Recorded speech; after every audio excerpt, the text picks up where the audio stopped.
Hello, and welcome to another episode of TA Tech Unboxed, the video cast that's chatting to the people behind the tools used in TA and the HR community every day. If you're listening to this and you check out the link in the description, we've got a demo of every guest's products that will be live on our YouTube channel, so be sure to check that out. I'm Chris Haslam, and I'm here with my co-host, Mr. Darren Bush. Mr. Darren Bush, how are you? Hey, Chris. Yeah, good. Very good, thanks. Busy at the moment, so as usual. I'm sure you are. Is that a dinosaur on your jumper? I can see. It is. Yeah, no, it is. I love that. Yeah. What brand is it? Can we say Actually, brand? I can't remember. I don't know. I love it. Big dinosaur man. Oh, it's made me dorky now, isn't it? I learn something new about you every time. This is amazing. Well, that's love. I know what I can get you for Christmas then. And who do we have on today's show, Darren?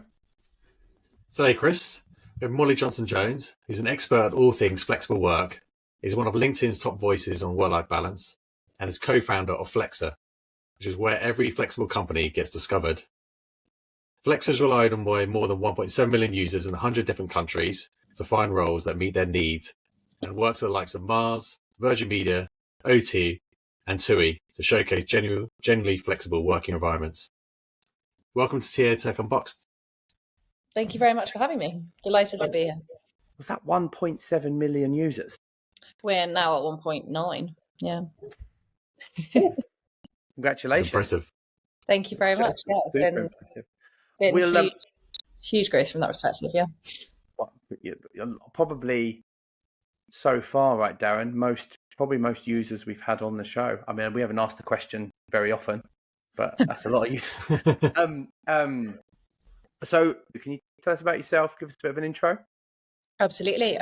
So as Darren very kindly introduced me, I'm Molly, and I am the CEO and co-founder of Flexa. I guess what's interesting about me, so my background, I actually started off in investment banking, nothing to do with flexible working at all, probably actually the total antithesis of flexible, and started my career there working in equity research.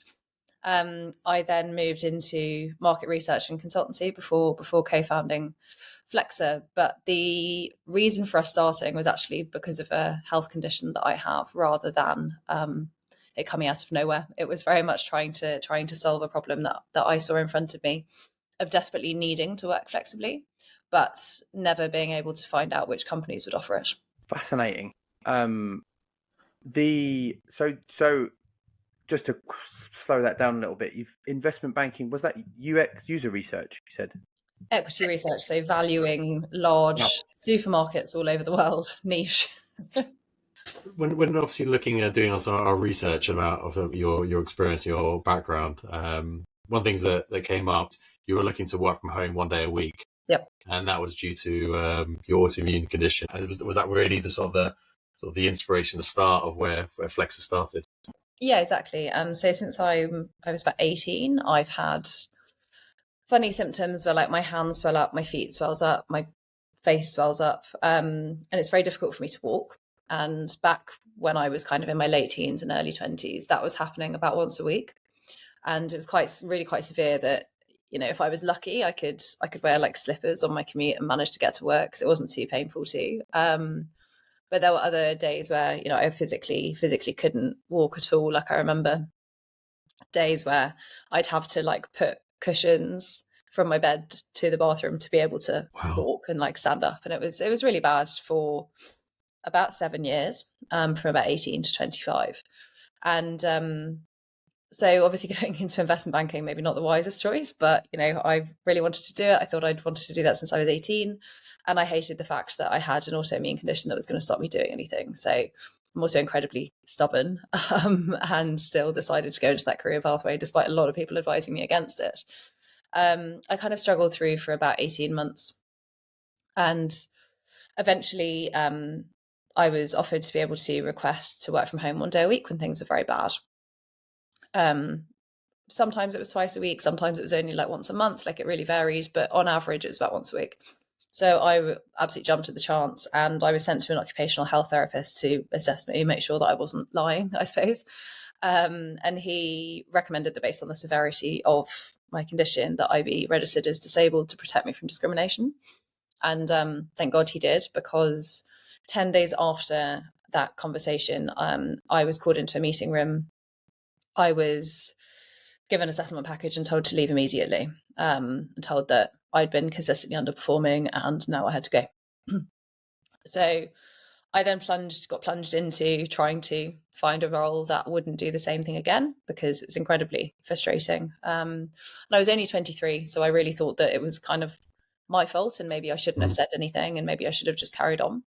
And that really frustrating experience led me to work at a few different companies, most for less than a year, because their idea of flexible working was not very flexible. It was, you can work from home if you have a hospital appointment, and then I'd have to send proof that I'd gone, or you can work from home if you're really sick. So I was like sending my boss pictures of my swollen feet, like it was weird. And eventually I left those companies, and then ended up at a very flexible consultancy before co-founding Flexa. And it was that move from very inflexible work, that struggle of trying to find it, and then realizing that actually there were companies out there with it, but they weren't publicizing it, that kind of inspired the idea for Flexa. I mean, for those as well, this is pre-COVID, right? So, I mean, I know that you could argue like COVID hasn't, it's changed a little bit around the flexible working, but for those coming into the work environment now, I mean, it's just a different kind of ballgame to what it was pre-2020. Absolutely. I mean, both supply and demand have skyrocketed. When we look at demand pre-COVID, around 30% of the global office population said that flexibility was a non-negotiable. That was predominantly working mothers and people with disabilities. Now it's 87% of the global office population. That's 350 million people all around the world that say that some form of flexibility is a non-negotiable. And like, I'm sure we'll talk about it later, but like obviously flexibility is a spectrum. It's very individual. What I want could be completely different to what both of you want in terms of flexible working, but it's now a real non-negotiable. So that's on the demand side. And then on the supply side, it's gone from around 20% of companies offering flexible working as standard to just under 50.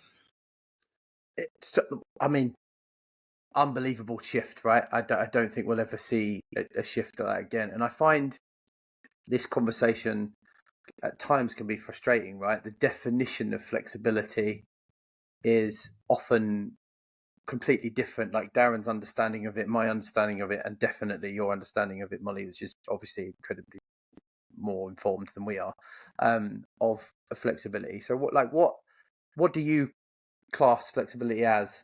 Is that the right way to say it? Is that like, how do we frame it? Yeah, I think it's it seems like a very simple question, but it's actually quite complex. And I think the lack of definition and clarity around flexible working has actually been one of the reasons that pre-pandemic it wasn't growing as quickly as people anticipated, because I think everyone's ideas of it are very different. I speak to some people and they're like, oh no, but we don't offer part-time roles, so we're not flexible. Some people say, oh no, but we're not fully remote, so we're not flexible. And it's really interesting educating people around the fact that it's a spectrum. So 3 days a week hybrid with a bit of flexibility in hours is flexible because there is choice around the edges of that, right? But you can also go all the way to the other end of it, where it's asynchronous, fully remote, work in multiple countries if you want to, and there's very, very few rules. And there's kind of everything in between, which is where the majority of flexible companies really sit. But it also, in my mind, the key theme of flexibility is choice and freedom. And so you can start to bring in other bits that really matter to certain people, but might not to others, such as a work from anywhere scheme where you can travel the world for a month a year and stay tax and legally compliant. For me, a version of flexible working is having a dog-friendly office because I have a dog and I love being able to bring him in because it saves me money on doggy daycare. I've seen the photos as well of the office. Everyone Full of dogs. We have almost as many dogs as people. And you know, there's if you are planning on having a family, or maybe you've been struggling to have a family, therefore like fertility leave, adoption leave, enhanced parental leave, like all of those things will be someone's version of flexible working. So it's benefits, location and hours flexibility that all come together to be a bit of like a pick and mix of options all around the theme of freedom and choice. Where, when, and the individual's perspective, and then how you offer to support is how we define flexibility. Because I think you're probably, in my eyes, the most prominent speaker of this particular thing, and I follow your post because I consider us flexible. And then when we really look at it, and actually, I think we maybe class ourselves as a remote business that has a bit of flexibility, Yeah. which because we're a customer centric and have requirements come in real time that need responding to, right? So we have to work when our customers want us to work. I really want to be more flexible, but we really struggle with that element to our business to try and fit in to keep everybody happy, right? So I appreciate the definition, and I like the spectrum definition. I think that's super smart. For me, it was like flexible is you can work where when you want, right? Where it's not, it's more than that. But I think ultimately the idea of just being able to work when and where you want is a bit of a unrealistic utopia to try to strive for, because the majority of companies can't do that. Nor would it necessarily be the best of people. Like, I know, and our team it's me, the team are exactly the same, that you don't really feel like you can fully exercise freedom without boundaries. If you don't have those expectations set and you don't know, when am I meant to be online, when am I meant to be in the office, when am I meant to be doing this, it's very hard to then exercise your freedom around it. And so I think we need to move to more, both a broader definition, but a little bit more acceptance of rules when it comes to the idea of flexible working. Like, flexible working does not mean an absence of rules. It means that there is a degree of freedom and choice within a framework that also balances business needs as well as the individuals. And so that could mean obviously having to be there for clients at set times. So flexible hours are not really in your version of flexible working, but you don't have to have every single piece in order to be flexible. You can have 3 out of 5 things. Well, is it the same kind of principle when you hear about people or companies offering unlimited holidays, where you're talking about those boundaries? Because I mean, it does seem appealing, but I can imagine if I was there and if I just sort of assumed that I have it now at my company, I would love to take a lot of holidays, but there's this guilt that this mental guilt that I would, if I did take holidays, if I'd taken too much, or people thinking about it, and that even though it's not spoken rule, I'd still feel that. Yeah, you don't know what's expected of you. And interestingly, there was a big study that was done on unlimited annual leave, and without a minimum being set, people actually took less annual leave because they didn't know what was and wasn't okay. Some companies that I've seen have a minimum and set a maximum, but then like you might as well just come up with a number of days. I think it was a bit of an experiment, and the companies that have been very successful with it are the ones that set a minimum saying you have to take at least 25 days. But you also have to set very clear boundaries on the other side of it and say, well, if you're not performing, then you're not going to be able to take 50 days of holiday in a year. It's also holiday can be rejected, right? If you've got proper request boundaries, you can say, hey, like, we can't afford to have you go again. You've been away for 3 months, or whatever. But I totally agree, and I read the study and I found it fascinating because I'm on the side of, like, holidays are sacred. I don't know how we've got onto this, by the way. We'll get back onto Flex in a minute. But holidays are a sacred thing. Like, we as a company, we should endeavor to try and accept that people need a break when they're saying they want to go away. They want time to recharge, right? So I've always been like I feel like it should have a place, but like you say, it's super difficult. And I feel like, and I'd love your opinion on this, is like, do you see with flexible companies was the 1.9 million customers or people users, searching? candidates, right.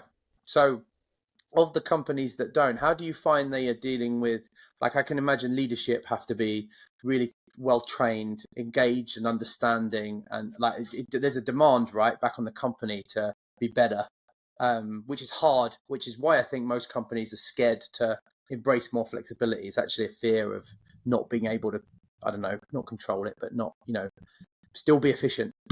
Yeah, I think there's a really big fear of the unknown when it comes to the idea of flexible working and the future of work. Where, naturally we're humans. We like what we know and familiarity. And for a lot of the leaders that run companies and are in charge of making these decisions on ways of working and policies, like, these are people that have made their careers in person. They've been going into the office 5 days a week for their entire time until the pandemic. And so the idea that that may no longer be the case, I think, can be quite intimidating. But often what happens as a result of that is we've seen a lot of pushback around, but people are working 3 jobs at the same time and they're disappearing and they're not doing any work and they're watching Netflix in their underwear rather than doing their spreadsheet. I don't know. And I think that fear of somebody abusing the system seems to have really overridden a lot of the rhetoric and discussion around flexible working. Whereas actually the majority of your employees, like, you'd assume you've employed them because you think that they are capable, trustworthy, and can work autonomously and get their job done. And all of the data suggests that flexible working is the most productive. Like, when you look at revenue generation from companies, flexible companies tend to lead in terms of revenue generation. Hybrid working has been seen to be just as effective in terms of productivity as going to the office every day, but people are happier, more engaged. They tend to stay longer, so attrition is lower, and diversity within a company is better as well. So all of the research and signs point towards some form of flexibility being better.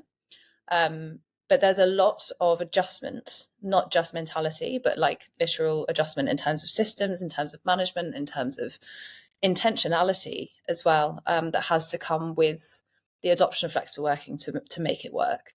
And I think that I said the word intentionality there because your communication when you're not seeing somebody every day has to be intentional. Your management of an individual when you're not seeing them face to face and you can't see if they're tired or down or whatever it might be, you have to be intentional with catch-ups, with understanding them, with knowing what's going on with them. So it's more effort in some ways until you've really adjusted and adapted to how to get the most out of flexible working.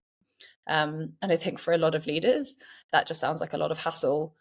But when so many companies are offering it and 87% of people want it, they're going to have to adjust because otherwise everybody will leave.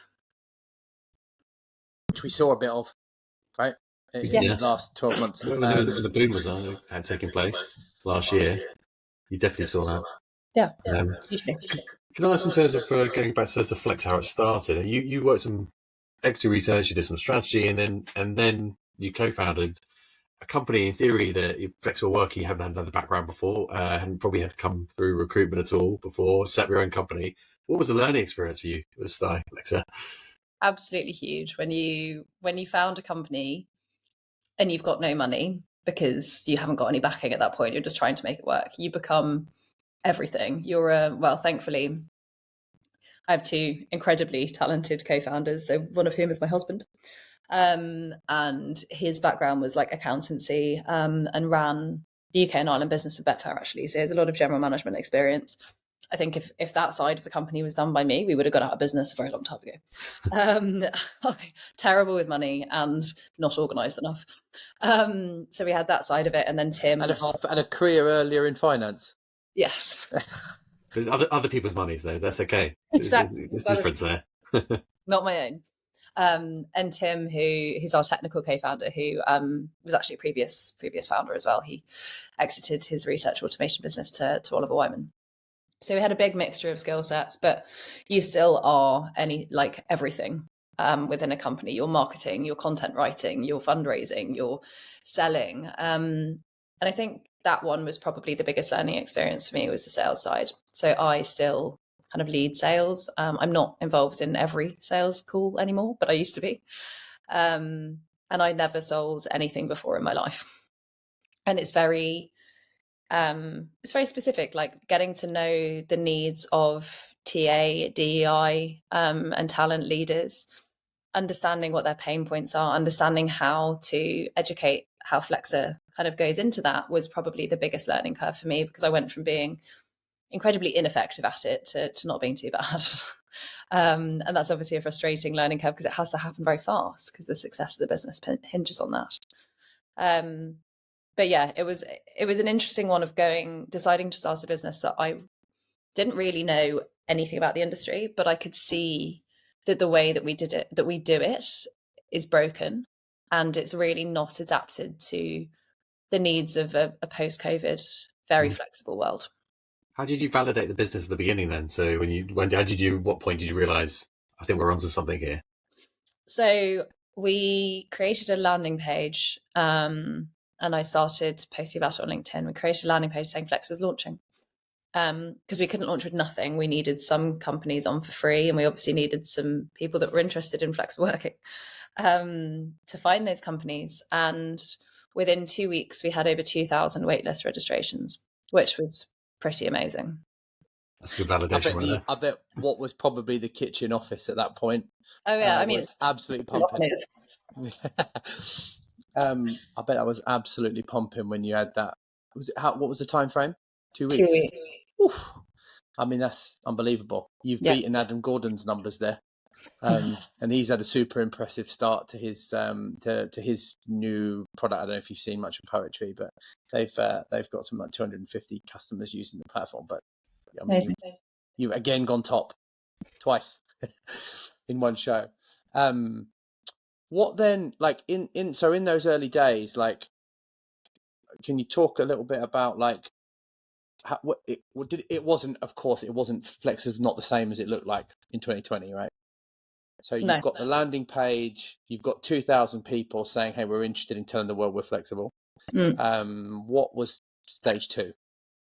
So we actually launched as a job platform because we didn't really know that hiring could be done differently. So we got around 20 trial companies that wanted to post jobs on Flexa. We had those 2,000 people that were interested in finding them. And we launched with that, and we grew to around 10,000 users at that point, I think it was. And we'd raised money off that model. So we raised our pre-seed round at that point. We weren't monetizing, everything was done for free at that point. And I started thinking about like why companies were coming to us, because like, I'm sure you all agree, the world does not need more job platforms. There are so many of them. And I think it's quite... And they're often not that good, right? No, I mean, most of us don't like using them. They're economically very, very hard to build as well. Like, obviously there are some brilliant examples out there. Like Otter have really disrupted it and created a brilliant user experience and genuinely differentiated themselves. And there are the incumbents, that everybody does use, like LinkedIn, Indeed, Reed, just because they have such scale, they're useful. But you need a lot of money as well, right? You need in terms of an enormous amount. Yeah, I mean, Otter's got a huge amount of investment behind them, or a huge amount of war chest to kind of get that space. Yeah. And within them, you've got recruiters working to match those people behind the scenes. Like, it's not happening in an automated way, as much as it might seem. Like a lot of it is, but there are still people going, hey, look at this one, in order to make sure that there is that correct liquidity pool. But to me, it doesn't make sense for hiring to be starting there. So if you think about how pretty much any other marketing or sales process works, you have 3 layers of a funnel. You've got your top of funnel brand awareness, getting your name out there or your product name out there. Then you've got middle, which is your kind of consideration, where you might be getting email addresses or leads or getting somebody to take some form of action. And then you've got conversion at the bottom, where they maybe buy that product or they become a client. Hiring is exactly the same, but it seems to only really be focused on in 2 different funnel stages. You've got your consideration, so application, and then converting down to become an employee. But that doesn't make sense, because you're effectively trying to convert cold leads that don't know anything about your company, probably don't care very much about it. They're just blindly throwing out applications. So focusing more on that top of funnel awareness and marketing of your company is a great place to work. Being specific about what's on offer in terms of working environment, culture, diversity, mission, vision, purpose, all of those things now that Gen Z and millennials in particular really care about when they're thinking about their next career move. It makes it significantly more likely that people will actually want to apply to your company because of what's on offer there, because of what you're doing. And you will appeal to a significantly broader base of people because it's this top of funnel awareness marketing. So over time, you're building up that awareness as an employer of choice and then funneling them down to apply when they're ready, whether that be now or whether they're passive, and they might end up doing that in 6 months. And that becomes much, much more cost efficient and effective for companies, and they can hire better aligned talent. So that was the reason that we started to think about it differently. It was like, why is there this absence of marketing and hiring? Why is it that when you need a job, you go in blind and you just put in a salary range, if you're lucky, and a job title? Like, that doesn't make sense anymore. When a remote product manager role versus remote first with flexible hours versus hybrid with a dog-friendly office, those are 3 different roles now. And that same person is not going to take all 3 of those offers. They will want one of them. So there's much more warming up and much more marketing needed to satisfy both the needs of new generations, but also to adapt to the fact that we now no longer have one set way of working. There could be hundreds. How do you describe the company now for people who don't know you? So I would say that Flexa is the employer brand platform that enables companies to be discovered for their working environments, EVP, and culture. I love that. I love that you're the way you framed that as well. And you're also doing. You can also become a Flexa. I forget the name of it. It's a verified Flexa verified company, right? What's the process for that for folks that want to do it? So, as well as the kind of wanting and needing to discover companies based on working environments or EVP, I'd also seen and obviously been exposed to myself that there's been quite a breakdown of trust between candidates and companies, or even employees and companies, where, and I post about this quite a lot on LinkedIn, but the idea of being missold somewhere or catfished, really. And there was a study that was done, I wish I could remember who did it, but when LinkedIn first launched their remote, hybrid, and in-office like tick box for companies, around 68% of companies ticked that they were fully remote, and only 18% of them were actually remote. There's a 50 percentage point discrepancy. Wow. Okay. Because there's a bit of I think a bit of a mistruth in the sense that like it seems like still number of applications is that KPI to reach for. You want like 500 applications. So it feels like companies have a tendency to sometimes embellish the truth to make them seem a bit more appealing. Yeah, like hybrid, putting hybrid on them, but actually potentially could be 4.5 days potentially in the office. Exactly. A half day, so it's a very loose term. Yeah. And it exactly that. So then it's very difficult for people to actually trust what a company is saying. Some companies obviously don't do that, but I've seen it happen a lot, and I've also had it, obviously experienced it, because I was told I could request those that have a verified Flexa badge. Exactly that. So we decided to create a process that meant that we could make sure that our users could totally trust what we were saying. So every company that's on Flexa has been verified by their employees. So we created this like 90-second, completely quantitative, anonymous survey that would be sent out to employees. They would rate from strongly disagree to strongly agree on the 6 different parameters that we, through lots of research, understand to make up flexibility. So we talked about it a bit earlier, but location, benefits, hours, work-life balance, trust and autonomy, and senior leadership role modeling. And then we also have other optional ones which just add more transparency, like salary, diversity, inclusivity, etc. And what that means is every company does that. We have to have a statistically significant sample of employees do it so that we can actually say, hey, you're flexified or flexi-verified. And that has a huge impact on trust and likelihood of somebody applying, to the extent that when we studied the impact of having the Flexa seal on a profile versus just a plain LinkedIn one, we did a survey with YouGov with 1,500 people. And when we compared them side by side, same company, we just blurred out any leading information. And 80% of people chose the Flexa profile as a company to apply to in 10 different rounds. So It shows how much people want to know what a company is saying is true. I think there's a huge difference between as well flicking a button that says I'm remote and getting audited. Yeah. Is that an okay phrase to use? You're getting audited for your flexibility, right? It's like really using, and it's not like the markers aren't, I assume if you send the questionnaire to me, will be a hell of a lot more flexible than if we did it with the staff, right? And that's I think a great way to draw folks into the authenticity of it, and that's a huge theme at the moment. Like authenticity is for me one of the great bastions, right, of TA at the moment. Is if you can find a way to be more authentic, then you've got an angle on 99% of the market. Yeah, and to have that employee advocacy as well, but that's another kind of buzzword at the moment, is how do you bring employee advocacy into your employer brand? And getting your employees to vote and give feedback on your working environment is one of the best ways you can possibly do it, and then weave in stories of flexible working around it, because there's naturally a very big link between flexibility and inclusivity, and then obviously inclusivity and then diversity, which is also on the agenda of a lot of TA and DEI people at the moment, is trying to increase diversity there. And that authenticity and trust really does play into that.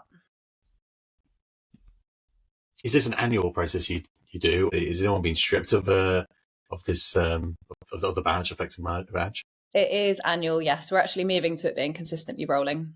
But at the moment it is annual. And around 35% of companies fail to get there in the first place. And Okay. yes, we have had people not be able to renew. That makes it even more authentic. It I does, want one. yeah. I was I hoping you want would one. say that as well. I mean, I don't want companies to fail, but it shows that you have a very rigorous process as well in place. And companies have to score over 50%, which against our weighted average is above average in order to feature on Flexa, because we don't want to be representing companies that don't offer a brilliant working environment. What are you seeing as sort of the challenges that companies face when implementing flexible working policies? I think, well, that's a big one, the actual policy itself. So I think that there's a lot of concern that in order to have flexible working, it has to be written in policies, and that has to be like really carefully curated. And I think, yes, of course, you have to have policies around it, but in some people's contracts, it might be written, you need to be in the office 3 days a week, but culturally, actually, it's more like 1 or 2. So I think that there's getting comfortable with the fact that sometimes your culture might not necessarily reflect your policy. The second one is around management. So distributed team management is an entire skill, new type of management within itself. And very few managers are equipped for that. And so I think that's a huge challenge when it comes to making flexible working truly work. And there's not enough support from companies of upskilling managers in order to manage distributed teams. And then what often happens is the default reaction is to blame flexible working rather than look introspectively and think, well, what is the reason for it? There's obviously also challenges around tech. Like I'm sure we've all been in awful hybrid meetings where some people are online and some people are in person and it doesn't work at all. Feels like a massive area that we could be able to innovate and actually make a difference to. And I think also hiring and managing expectations. I think at the moment, a lot of flexible companies that I'm speaking to that are not remote but still flexible are having some quite frustrating conversations with people. They're saying, oh, but can't I do this remotely? And they're like, no, we want people to come in once a week. And they're going, oh, well, that's not flexible, but it really is. And so I think it's, again, that expectation management is becoming quite challenging to be able to hire talent that wants to work in the way that you work rather than pushing back. Again, another reason for Flexa existing. And one of the huge successes that we've seen is if you're hybrid and shouting about the fact you're hybrid, you're going to hire people that want to work in a hybrid way. Whereas, which is why everyone flicks the button on, because it's easy to do, right? I think that's why it loses its appeal, because everyone's just going, I can say I'm flexible, cool. Exactly. What you usually mentioned about expectations management, which for me comes from the company, but also comes from the manager. And I don't know about you, and I'd love to get your opinion as well on this subject, because you come from outside of this space and moving down to how the recruitment model works.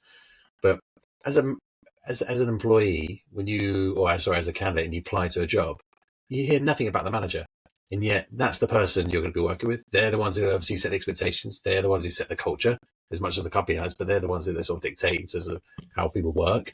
But they wrote the job spec, Darren. And they wrote the job spec, but they no information whatsoever. It's completely missing. It's unbelievable that we still operate like this. But yeah, let's get your opinion on it.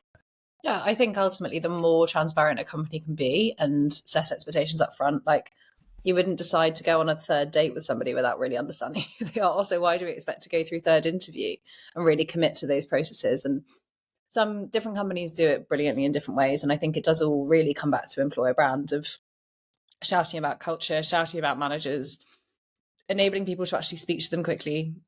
So when we hire at Flexa, the first call that somebody has is just a really quick 15-minute chat, and that's with whoever the manager is going to be before it goes anywhere else, just to make sure that there's alignment, questions have been asked, and both people are on the same page. And that so far has worked incredibly well and actually made it more efficient as well, rather than having like a super set process where it's like you don't get to the hiring manager till interview 3 or whatever it might be. So I think it all, again, just comes back to transparency and companies getting comfortable with disclosing more information than they might be used to, because the downsides of it are really limited. And the HM as well, right? I mean, the HM's also got to be super comfortable about being outwardly facing, particularly. And we talked, I can't remember which show it was, Darren, but we talked about the manager of the future. I think will we'll start looking at folks more that have that ability to, maybe audience is the wrong word, but like build some more attention, is more willing to show the face and be the point person for the development of their own team. I really do think it's going to be a core requirement. And you mentioned something earlier, which I think I was trying to articulate earlier, but badly, is the ability of the managers to lead folks that are remote. You used a term that was super smart, and I've forgotten it, and I apologize about that. But I really do think I don't know where to go for that. I don't know where to find information for that, and I think that's why a lot of folks are struggling here. And like you said, reverting back to in office because they're like, sod it, I know how to do that. What advice would you give to anyone that's suffering there?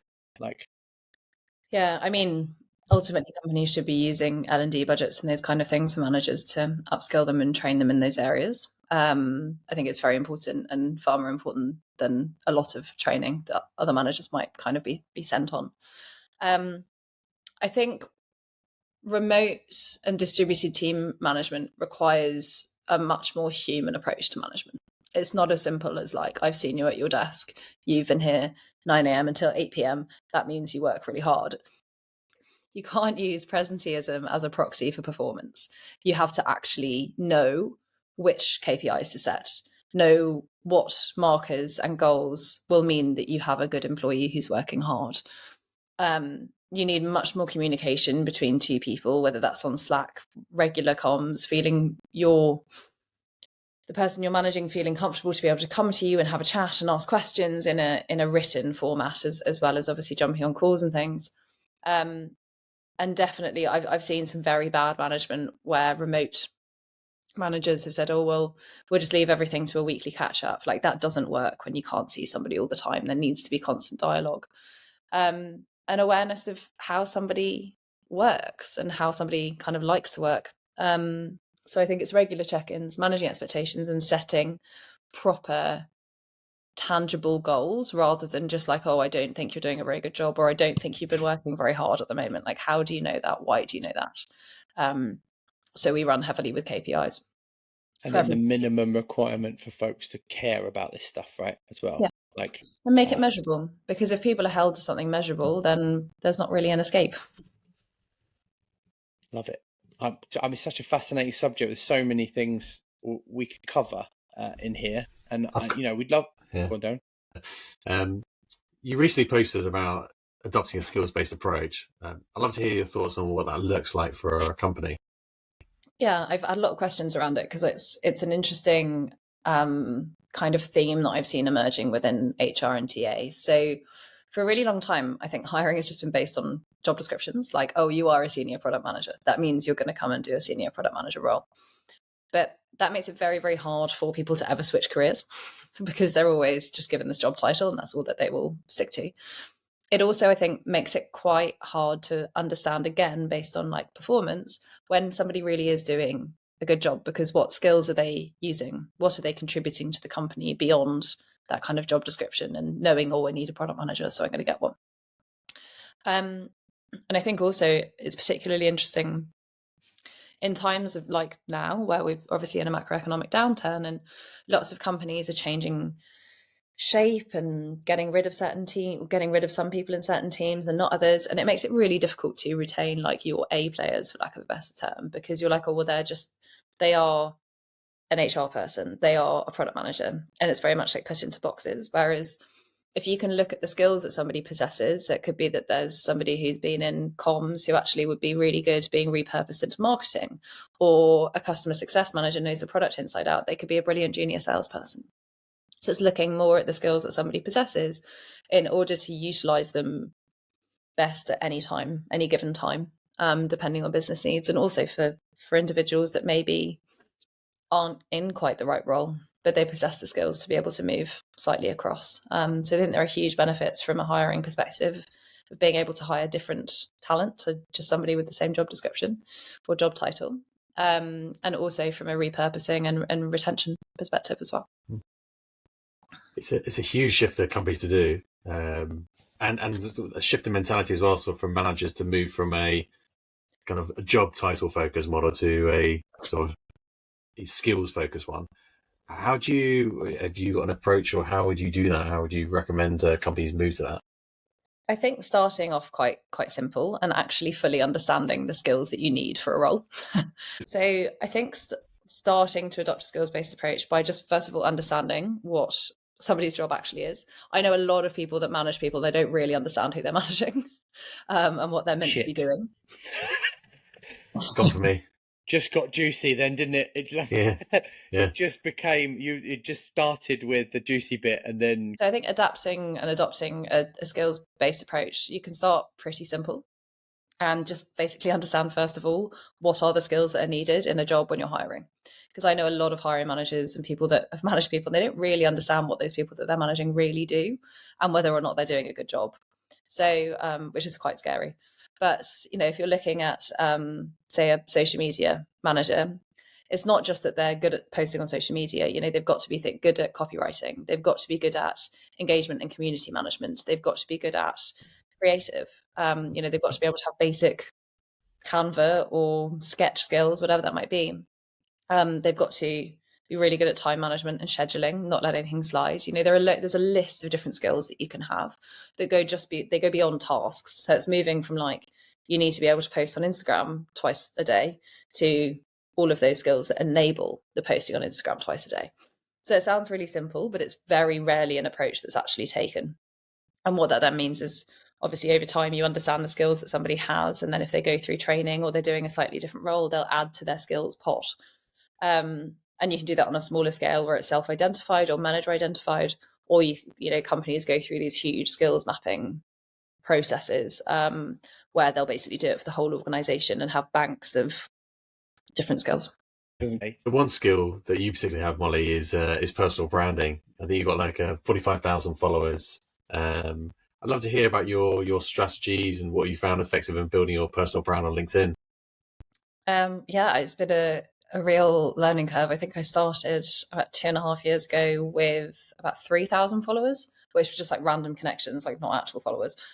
And I'd always thought that not enough people really talk about flexible working.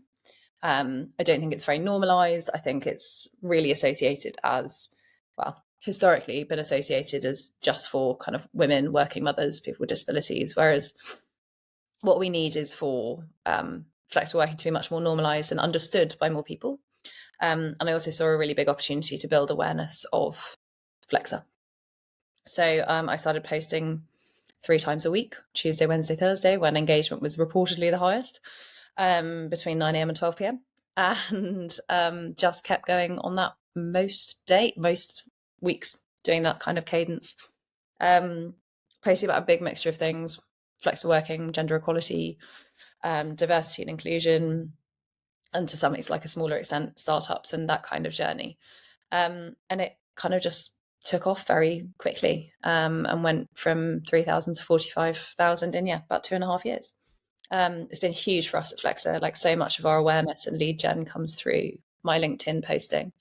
And it's given us an opportunity to be able to use the word that Chris used earlier, to bring some authenticity to Flexa and that kind of story, because people understand and can relate to the experience that I had, and therefore why flexible working and why Flexa is important to exist. But there's been so much that I've gotten wrong, that I've hated doing, so much is incredibly cringe. But you kind of just have to get over it and embrace it. And now I genuinely do enjoy it, and it's opened up a huge number of opportunities for me, from speaking or various influencer content, all sorts of bits. So it's been hugely worthwhile. I think you're our first top voice on the pod as well. I think. I believe so. I think you are. I'll follow up on this, and I'll confirm it. But I think you are our first top voice. Or maybe Adam from yesterday. No, I don't think he had it. Right. Okay. Anyway, I think you're our first top voice. So again, we've covered so many firsts here. We've got 2 final questions that we ask every guest that comes on the show, Molly. Because thank you so much for giving us all this time. I'm sure me and Darren could bore the life out of you about flexible and keep asking questions, because I'm learning so much. I'm sure Darren is. But those 2 final questions are: number 1 is what's next for Flexa? And two is we'd love to get your view of what you're seeing in TA tech and to suggest another tool that's been really impressive to you outside of Flexa. Yeah, absolutely. If you can fire those questions. So what's next to Flexa? Well, go from almost 2 million users. We're hoping to get to over 5 million by the end of next year. And increasingly, actually, we're working with some really big enterprises and amazing household names, two of which I cannot name yet. But we've got some amazing ones coming through, and it's been really interesting for us to see this evolution. If we were predominantly working with startups and scale-ups when we first launched, because naturally fewer people have heard of them, so they want to build employer brands, they want to be known as brilliant places to work and be discovered for something that isn't just their brand name, which is relatively small. But now we've started moving into more of the enterprise niche, like we're working with Mars, Virgin Media, Trainline, WeTransfer, Centrica, some really, really big businesses that people have definitely heard of. But there's now a use case where they've heard of them, people have heard of them, but they wouldn't necessarily think of them as an employer of choice. You wouldn't automatically think, oh, that's going to be a great, flexible corporate. So doing those kind of brand repositioning and brand building pieces for large corporates, I think, is going to become a huge part of 2024. And a lot of that is also around diversity, because they want to appeal to diverse talent. And one of the easiest ways to do that is to showcase your working environment and to make your hiring process more inclusive by being more transparent. So 5 million users and hopefully a lot more household names is what's on the cards. And otherwise we'll continue growing and bringing transparency to the hiring process. Yeah. And our of course, our final question was, what other tools in the space have been really impressing you at the moment? Yeah, I mean, there's loads of amazing innovation out there at the moment, loads of startups that have sort of popped up and really disrupted. I think I'm going to do a bit of a curveball of an answer. I think in the kind of TA and HR space, I think it's becoming increasingly important to build personal brands, to come back to that point. So leveraging LinkedIn for those perspectives as hiring managers, as diversity and inclusion managers, and obviously as an employer brand people, because I think one of the most powerful resources you have to build an employer brand is building a personal brand on LinkedIn and shouting about your company. And the amount of awareness and reach that will give you is better than a lot of platforms ever will. So starting on that and not being afraid to give it a go and build that personal brand, because everybody has something interesting to say. No, I totally agree with you. Me and Darren are early builders as well, hence the podcast. Great. We just learned the recording. Well, we want to say thank you so much, Molly, for coming on the show today. We've had loads of fun, loads of learning. How can folks reach out to you to connect? Yeah, just follow or connect with me on LinkedIn. Probably the best place. I'm there a lot. So that's kind of the logical step. And please do feel free to drop me a message. Awesome. Thanks for coming on the show. Thanks very much. Me. Well, thank you very much for having me, and goodbye. Pleasure. Thanks very much. That's it for this week's show, everybody. If you haven't already, subscribe to check out the demo of Flexa. Check out the link in the description or head over to the YouTube channel and it will be live at the launch of this show. That's it for TAA Tech Unboxed this week. Signing off. Goodbye. Bye.